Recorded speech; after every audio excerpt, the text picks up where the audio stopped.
The Joy Behar Show, every night, 10 Eastern, on HLN.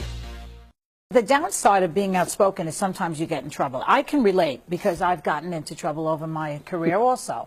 Congratulations. Yes, and thank you. I mean, when you have a big mouth, you're going to get in trouble. And my mother used to say, good luck with your mouth. But that's called freedom. It's called freedom of speech, and I use it every day. And you pay the price. You pay the price. Okay, and you did pay the price.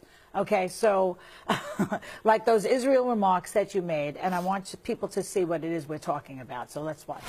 Any comments on Israel?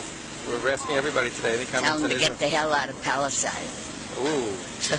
Any better comments on that? Remember, these people are occupied, and it's their land. It's not German, it's not Poland. So where should they go? What should they do? They go home. Where's the home? Poland. So the Jews, Germany. You think Jews go back to Poland and Germany? And America and everywhere else. So when you look at that, when I watched that and when I saw it in the first place, I thought to myself that that is an insensitive remark, that Poland and Germany are the exact places that the Jews were put into concentration camps, and that at the very, very least... We fought World War II. I had two brothers, many relatives. Right. There hasn't been a persecution since World War II. You don't take other people's land. But but you see the insensitivity of the remark that... No, I didn't realize it would ring that many bells because they've been free ever since. I know, but Germany and Poland, you didn't pick, Alaska. You picked Germany and Poland. I should have said Russia, too. Well, Russia had its share of anti-Semitic pogroms also, but... They also had 25 million who died in World War II. That's true. But I'm trying to... More than that. Yeah, so, I mean, Germany, Poland, Dachau, Auschwitz, we're talking about... And the United States. Mm-hmm. And the United States what? I said he said, where should they go? Mm-hmm. I mean, they didn't have to go anywhere, really, because they weren't being persecuted anymore, but they were taking other people's land. You're talking about the Israelis? Of course. Uh-huh. Do you consider yourself anti-Semitic? Hell no. You do not? I'm a Semite. You're a Semite yourself? Of Arab background. Well, I know you're Lebanese background, right? But you're not Jewish. Well, what does that mean? Well, no, you say you're... I'm just trying to clarify. They're not Semites. I mean, most of them are from Europe. Mm-hmm. The Jews? Yes. Well... Okay, but I'm trying to see, if you had a chance to redo the comment, what would you say now? Why do they have to go anywhere? They're not being persecuted anywhere. The Israelis? Mm-hmm. Okay. Why do they have to go anywhere? The Jews. Well, the question was, any comments on Israel? That's what the question was. And you said, tell them to get the hell out of Palestine. Right. And then the rabbi who was interviewing you said, any better comments? And you said, remember, these people are occupied, and it's their land, not Germany's, not Poland. So where should they go, he said. What should they do? And you said, why go home. Why do they have to go anywhere?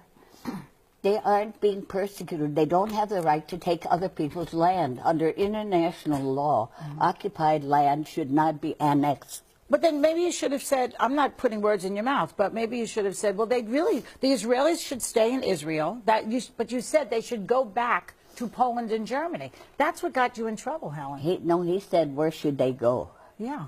Well, maybe it did get me in trouble. Everything is distorted, but I don't care, You don't care at this point? No, at hell, no. Okay. All right. Well, you got a lot of criticism for it. How did you deal with all of that criticism? We have organized lobbyists in favor of Israel. You can't open your mouth. I can call the President of the United States anything in the book. But you say one thing about Israel, and you're off limits. Well, that's what happened to you. I mean, the Society of Professional Journalists retired the Helen Thomas Lifetime Achievement Award. They said no individual worthy of such honor should have to face this controversy. No honoree should have to decide if the possible backlash is worth being recognized for his or her contribution to journalism. Are you offended by that? By what? The fact that they will not give this award to anybody in your name?